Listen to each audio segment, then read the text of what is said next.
reasons why I love you, and none of them rhyme. 9 times 9, 81. Bonnie and Clyde. We got high and sat by the Wellington side. I had one hell of a time. It's rock and roll. My last question to you for this interview, which has been great. New Zealand has been in a housing crisis for many years. Overpriced housing. The average house price in New Zealand is almost $700,000.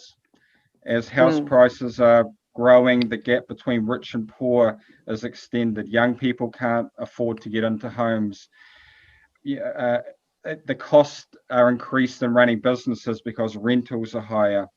All of these sorts of things. And as you were talking about your upbringing, the quarter acre dream, for me as well, that was the Kiwi way. You'd have a bit of land, your nice little house, and you'd grow things, and that was achievable for most Kiwis.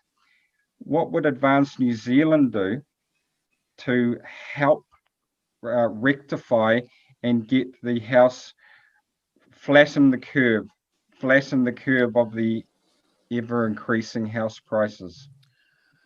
We need to have a really good look at who's coming in and buying houses in our market. A lot of overseas buyers have been able to come in and snap up land and properties and accelerate the prices fourfold in auctions, which is just, quite frankly, fed the greed. And people who haven't thought outside the square, when you're in your own local area and someone comes in to buy your house from overseas for way more than what anyone would have thought you're going to get, it pushes up the prices and expectations everywhere, feeds the greed wagon. And these, we don't know why this has been allowed to happen. It's probably put us into a false sense of financial security in some way, that everyone's expectations go up. I'm not going to sell for less than $1 million kind of diatribe is what's happening. And a lot of things just aren't working. It doesn't make any fiscal sense at all. The formula doesn't work. You used to be able to buy a house, earn a wage, sometimes one wage, and make ends meet. The formula doesn't work anymore.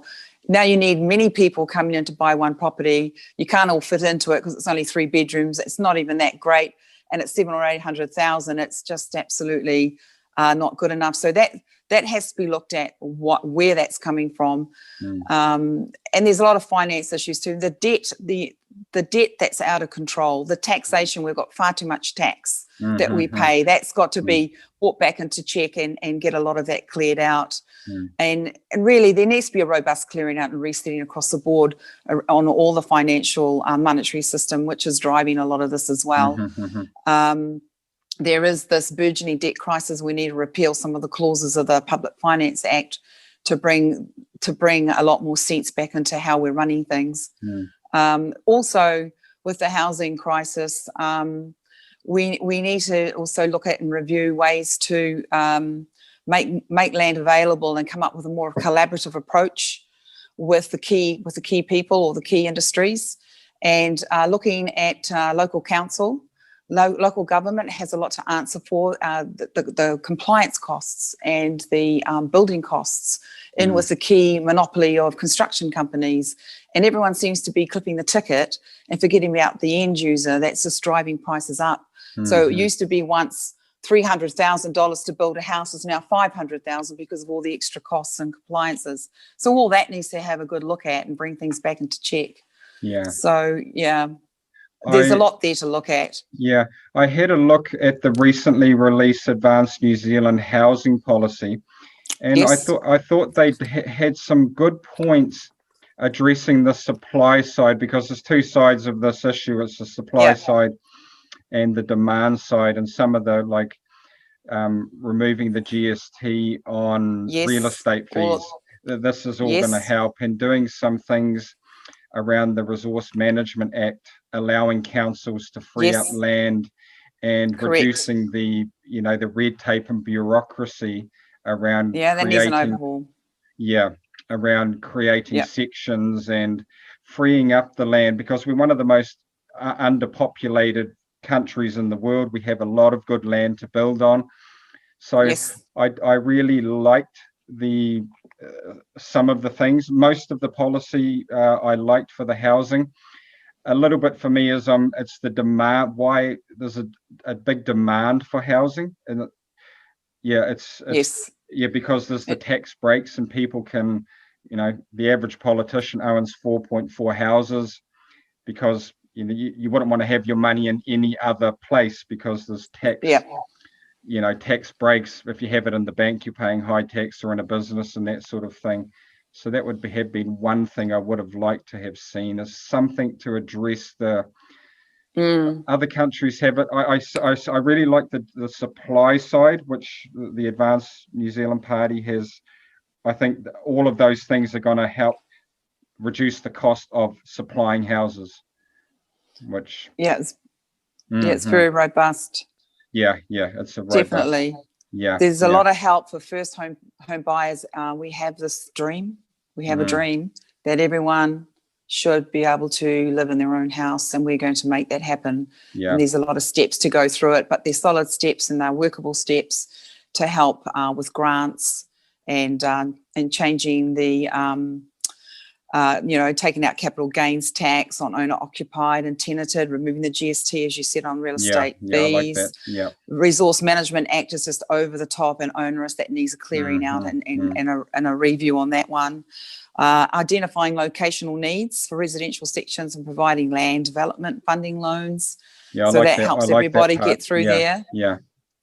And creating a government lender known as Advance Home Loans to offer a scheme for low-income families, just really putting our money where our mouth is. Yeah. So there's a lot of good initiatives in there to read. And I'd suggest anyone who wants to know more, we've got a lot of policies that have been released from a very, very robust thinking tank in our candidacy and our management structure. So just go to advancenz.org.nz and check them out, because they're really simple to read. They're no more than 3 or 4 pages. It's probably 2 to 3 pages. And that's where we like it. Just get it simple, get it sensible, make it intelligent and good for everybody. Great. So, thanks for that, Angie. So what I will do is all of these, the websites, I'll leave a link to your Facebook page below. Thank you. Is there an email? Is there any other way that people can contact you if they would like to? I have, angela.moncur@gmail.com. Great. So I'll put that in the description box below. So we'll just it's been so informative, and your passion, your knowledge, Bay of Plenty is blessed to have you as a candidate. Thank you. So please, if you'd like, just a minute, just a final wrap up of anything you'd like to pass on to your constituents. Yes, I would. I'd say support me to support you. We are in the 11th hour of the election game show. I will stand up and fight for you and be your voice. So stand with me, stand with Advance NZ for a new way of life and regenerate a new way of being. Thank you. Great. Thank you so much, Angie. Remember, people that are watching, you are the networking arm. You please share this around. Let people see, what other options people have. So, like, share and subscribe, send it to a friend, share the knowledge, have courage, speak your truth, support each other, have faith and have fun.